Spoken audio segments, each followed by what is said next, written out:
नमस्कार मित्रांनो, क्राईम कट्टा या चॅनलमध्ये आपले स्वागत आहे। क्राईमच्या जगात आपले मनापासून स्वागत आहे। आज या व्हिडिओमध्ये आपण दोन स्टोरी पाहणार आहोत। दोन्ही स्टोरी काळजाला भिडवणारी आहेत। तर सुरुवात होते भोपाळ शहरातील शहाजहानबाद परिसरातून।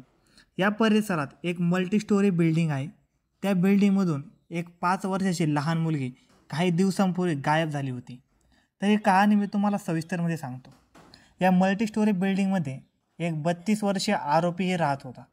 त्याच्यासोबत त्याची आई व एक 7 वर्षाचा व दुसरा 2 वर्षाचा असे 2 मुले होते। त्याची बायको त्याच्यासोबत राहत नव्हती व त्याच्या 2 बहिणीही त्याच बिल्डिंगमध्ये राहत होत्या। ही जी मयत मुलगी आहे ती त्या मुलांसोबत खेळण्यासाठी बऱ्याच वेळा त्यांच्या घरी जात असे। एके दिवशी आरोपीचे दोन्ही मुले त्याच्या आत्याच्या घरी गेले होते व आरोपीची आई कामाला गेली होती। घरी हा एकटाच होता। बायको नांदत नसल्यामुळे याची कामवासना शांत होत नसे। ती कामवासना शांत करण्यासाठी त्याने त्या छोट्या मुलीला बळी पाडलं। ती छोटी मुलगी बिचारी दुसऱ्या मजल्यावर राहणाऱ्या आपल्या आजीच्या घरून आपल्या घरी चालली होती। मध्यस्थीला हा नराधम भेटतो व तो तिला उचलून आपल्या घरी घेऊन जातो व तिच्यावर दुष्कर्म करायला चालू करतो। ती मुलगी ओरडायला लागल्यावर तो तिचे तोंड दाबतो व ती घाबरलेली मुलगी तिथेच बेहोश होते। तरीही हा नराधम थांबत नाही।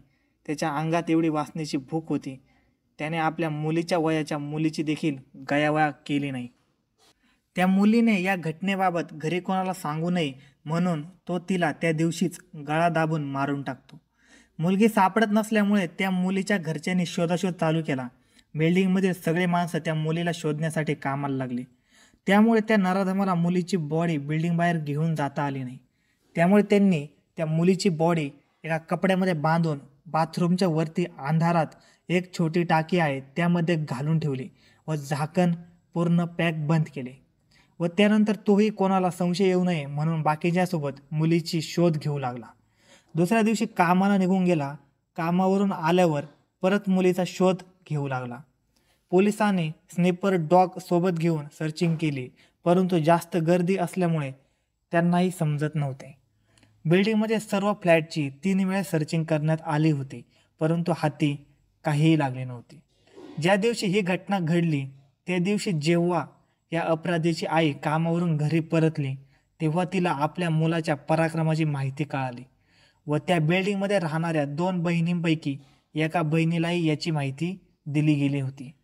परंतु या दोघींनीही कोणालाही न सांगता आपल्या मुलाला व भावाला वाचवण्याचा प्रयत्न केला।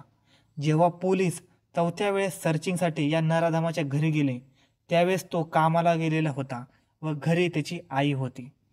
सर्चिंग वेळेस पोलिसांना खूप वास आला। त्यावेळेस त्या नराधमाच्या आईने उंदीर मेला आहे असे सांगितले व परंतु पोलिसांनी सक्तीने तपासणी केली असता त्या टाकीमध्ये मुलीचा मृतदेह आढळून आला। या अपराधाच्या विरोधात त्याच्या गावाकडे एक छेडछाडीची केस दाखल केलेली होती। अशाच प्रकारे अजून एक घटना आहे। ही घटना निंबोली येथे घडली आहे। मुंबईमध्ये वास्तव्यास राहणारे हे कुटुंब कोरोना काळामध्ये निंबोली या ठिकाणी आले व येथेच राहू लागले। कृषिका काळूराम हटकर ही 7वी शिकणारी मुलगी आपल्या आईसोबत राहत होती। गेल्या 3 दिवसापासून तिची आई मोबाईलचा पासवर्ड सतत बदलत असल्यामुळे त्यांच्यात रोज कुरबुर व्हायची। आईच्या या कृतीमुळे कृषिकाला मोबाईल वापरणे अशक्य झाले होते। एके दिवशी सकाळी तिच्या आईचा घरच्या फोनवर कॉल येतो व तिला बकऱ्या येतील त्यांना बांधून ठेव असे सांगण्यात येते। तिची आई हातमजुरीचे काम करते। त्यावेळेस रागवलेली कृषिका तिच्या आईला पासवर्ड विचारते। तिची आई पासवर्ड द्यायला साफ नकार देते। तेव्हा कृषिका तिच्या आईला म्हणते, पासवर्ड दे नाहीतर मी आत्महत्या करेन। परंतु तिची आई तिच्या या शब्दांकडे जास्त लक्ष देत नाही।